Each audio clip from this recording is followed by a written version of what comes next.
BFM TV, la chaîne d'information la plus regardée de France. Prête à réagir sur n'importe quel sujet, notamment sur l'évasion fiscale.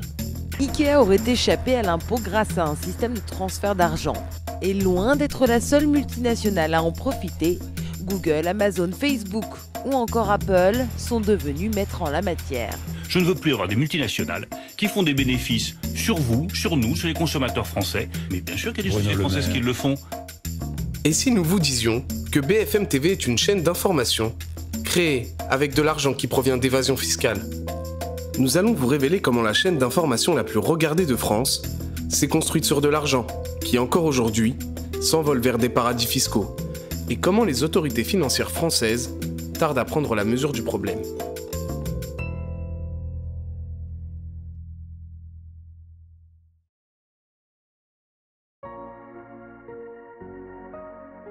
Notre enquête débute avec Maxime Renaï.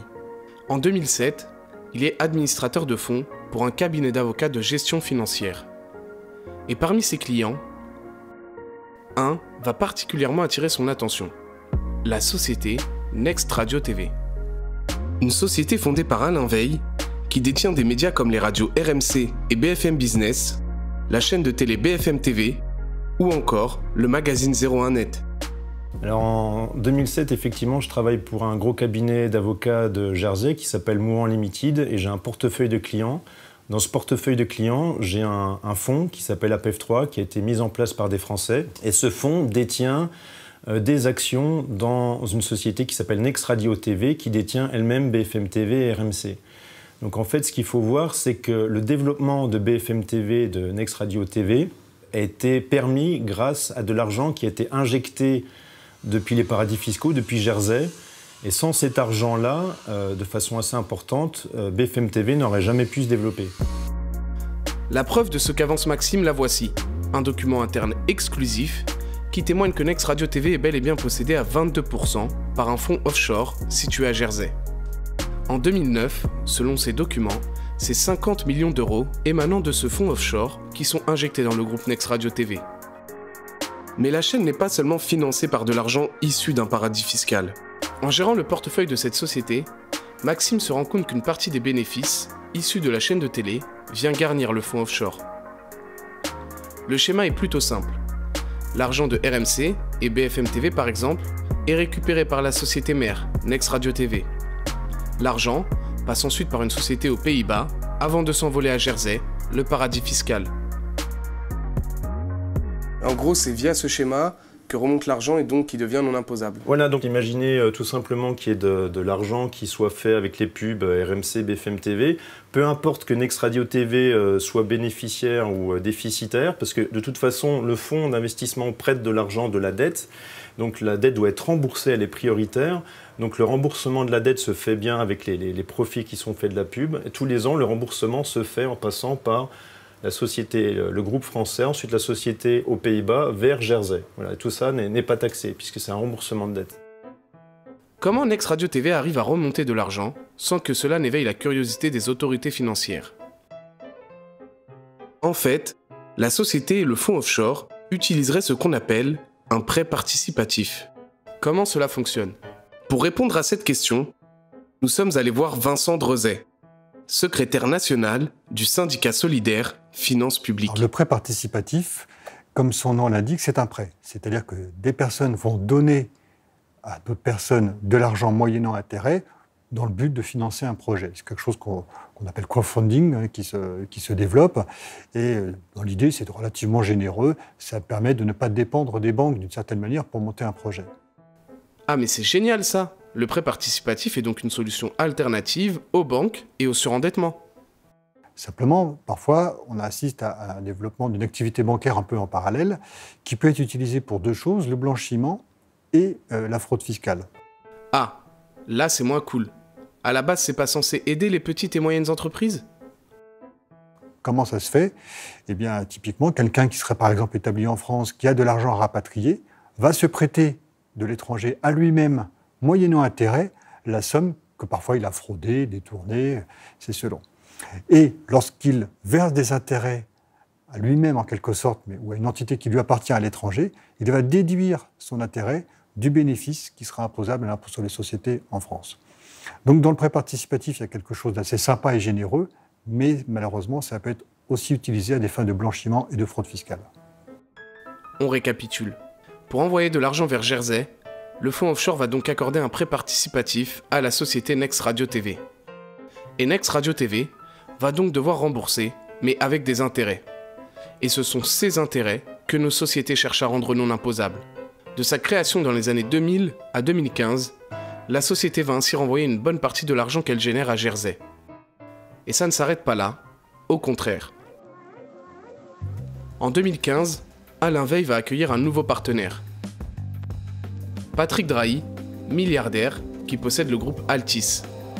L'homme d'affaires acquiert 49% du groupe en juillet 2015, avant de racheter l'ensemble du capital de Next Radio TV en 2018. Alain Veil, lui, ne quitte pas le groupe pour autant.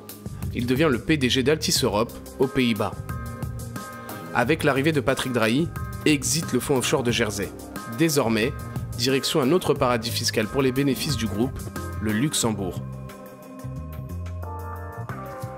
Alors je ne vais pas rentrer trop dans les détails parce que c'est extrêmement complexe, mais on va garder la substance en restant le plus précis possible.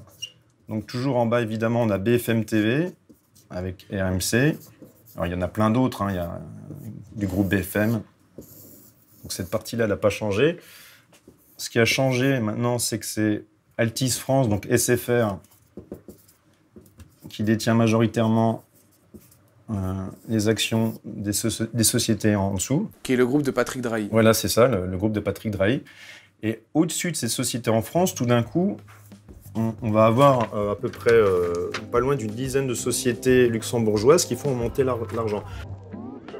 Un montage complexe, avec pas moins de 11 sociétés, avant d'arriver à Patrick Drahi. Avec son groupe Altice, le milliardaire devient un des grands Manitou des médias.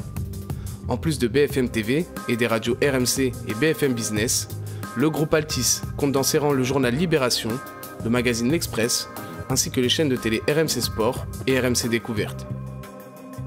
Tous ces médias voient leurs bénéfices transférés en grande partie vers le Luxembourg. Selon nos informations, pour Next Radio TV, Patrick Drahi a accordé un prêt participatif de 339 millions d'euros. Et en 2017, via le remboursement de ce prêt, c'est près de 36 millions d'euros qui s'envolent vers le Luxembourg et qui deviennent non imposables. Et ce, alors même que la société est déficitaire. Et en plus du prêt participatif, le milliardaire met en place un autre système pour son groupe SFR Press. Donc dans SFR Press, qui est un autre compartiment, dedans on a Libération, on a l'Express, et là c'est un autre outil qui s'appelle les obligations convertibles, que l'argent remonte vers le Luxembourg. Ah, un nouveau terme, les obligations convertibles. Vincent ? On va prendre un exemple d'une société établie en France qui émet des obligations. Quand on émet des obligations, eh bien, bénéficie de l'argent, mais la personne qui détient l'obligation perçoit des intérêts. On a en réalité la situation suivante, c'est qu'en France, la société qui émet des obligations déduit de son bénéfice les intérêts qu'elle verse aux obligataires, mais ces obligataires, de l'autre côté de la frontière, sont vus comme des actionnaires qui sont exonérés sur les dividendes qu'ils perçoivent. Et on a en quelque sorte non seulement une double non-imposition, c'est-à-dire que rien n'est imposé nulle part, mais en plus en France, on déduit du bénéfice imposable des intérêts à tort. Et les produits hybrides ont été ciblés par l'OCDE comme des produits sur lesquels il y avait à la fois de l'optimisation fiscale agressive, mais aussi de la fraude fiscale. On vous l'a fait en plus simple. En gros, via le système d'obligations convertibles, Patrick Drahi injecte de l'argent dans le groupe SFR Press qu'il possède et le récupère au Luxembourg avec des intérêts qui sont devenus non imposables en France. Selon nos informations, Patrick Drahi a injecté plus de 410 millions d'euros dans le groupe SFR Press via ce système. De l'argent qu'il compte récupérer donc avec des intérêts sur lesquels sa société ne paiera pas d'impôts. Sollicités pour une interview, ni Patrick Drahi ni Alain Veil n'ont répondu à nos demandes. Mais que font les autorités financières pour lutter contre cette évasion fiscale ? Ce qu'on ne vous a pas dévoilé sur Maxime, c'est qu'il a également collaboré avec la DGSE, les services secrets français. Le but de notre espion, justement, lutter contre l'évasion fiscale. Donc la DNEF, donc la Direction nationale des enquêtes financières, c'est un peu les services secrets de Bercy. Donc je suis allé les voir, je leur ai donné des dossiers, et donc sur des clients, enfin sur des gens français, sur des multinationales, des milliardaires français, Et malheureusement, j'ai constaté que rien n'a été fait. Ce que je me rends compte assez vite, c'est qu'il n'y a pas de procédure en place.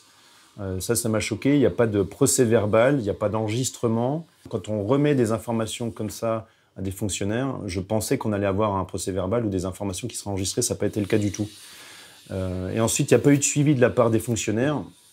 J'ai pas eu d'email, donc moi je les ai relancés, j'ai pas eu de réponse, j'ai rien eu du tout. Alors bon, j'ai ma petite théorie, elle vaut ce qu'elle vaut, c'est quand un milliardaire français développe ses activités à l'étranger, on le laisse tranquille parce qu'on considère que c'est bien pour le rayonnement de la France. Et je vois qu'il y a vraiment, malheureusement, avec le verrou de Bercy, il y a toujours, même s'il a été aménagé, il y a toujours 2 poids 2 mesures. Et ça, c'est quelque chose qui est inacceptable. Contacté, la Direction nationale des enquêtes financières n'a pas souhaité répondre à nos questions, invoquant le secret fiscal. Mais alors, Patrick Drahi et BFM TV peuvent-ils être inquiétés par Bercy? Pas sûr. Sous couvert d'anonymat, un agent des finances publiques va accepter de nous parler. Nous, on s'est retrouvés face à des très hauts responsables du ministère à leur dire « Nous aussi, on a des informations, sans dire les noms, ça serait bien que les procédures aillent au bout. » Parce que s'il y a une révélation qu'on n'y est pas allé, nous, on ne va pas pouvoir tenir le secret fiscal très longtemps. En tout cas, face à un président de commission des finances, on ne peut rien. Ouais, les problèmes viennent vraiment du politique, alors en fait, c'est vraiment... Ouais. Quand il y a quelque chose, c'est politique.